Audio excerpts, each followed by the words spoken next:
Welcome to the C-Suite Sessions. This is Tevis, and today we are heading into the woods.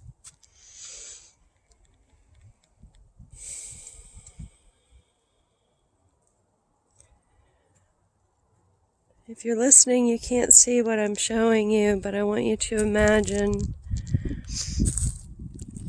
just a run-of-the-mill forest. The reason I say run-of-the-mill is I think a lot of times we forget that just our closest park, maybe even a thicket of trees in our backyard, or going to stand by a river, there's always some way for us to get closer to nature. It doesn't have to be a trip to the Redwoods or going to Niagara Falls. It can be something as simple as just pausing to feel the breeze on your face.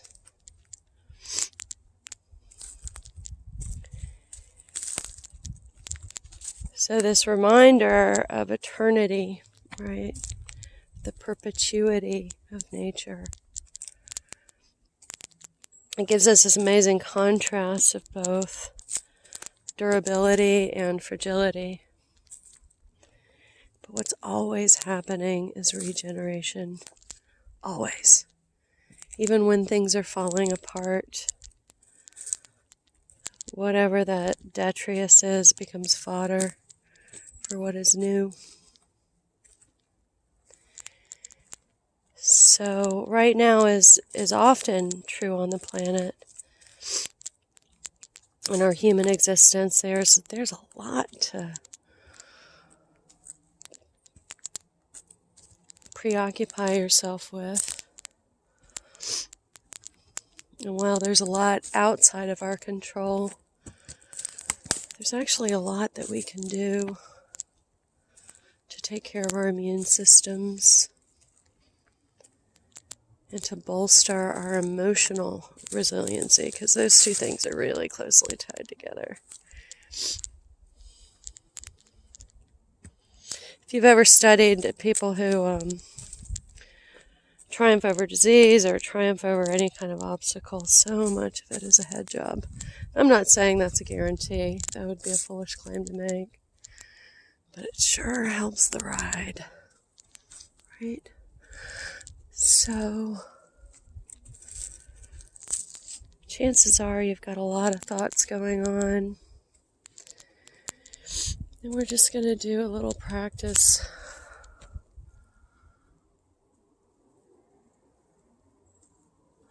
to re-tap into that sense of timelessness in cyclicality. Because we can really get so possessed by our thoughts. It's funny, we're supposed to have thoughts. Instead, thoughts have us, right? So whatever you're doing, just become still. Be nice if you're sitting. Be nice if you were in nature. But if neither of those things are possible, if you're standing, release your butt muscles, because that's a constriction around your tailbone, which is tied to the fear response. So you just want to release that. Go ahead and shake out your shoulders the way a swimmer might, right? You ever see a swimmer right before they dive in? They do a lot of loosening of the shoulders. And then just give your jaw a wiggle on your tongue. Keep your eyes nice and soft. You can imagine, or maybe you're really present with a lot of different thoughts going on right now. A lot of teachers talk about them as bubbles. I actually think about them as tentacles, right? Almost like pipelines of energy that we send out, that we cast away from where we are right here and right now.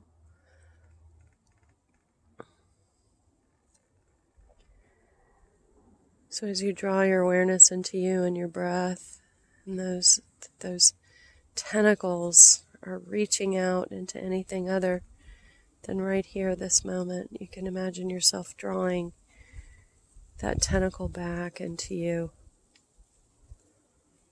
just retracting it, drawing it back into you.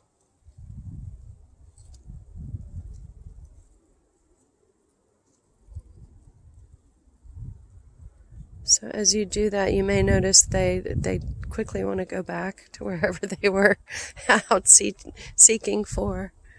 Just draw it right back into you, again and again. And you want to notice how that shifts the energy inside of you.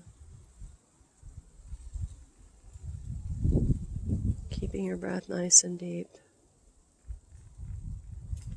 And that's it.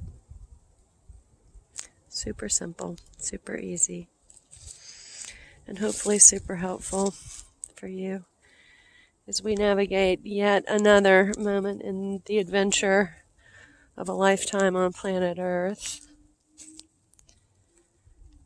So like it, if you could share it, but most of all use it, because it will help.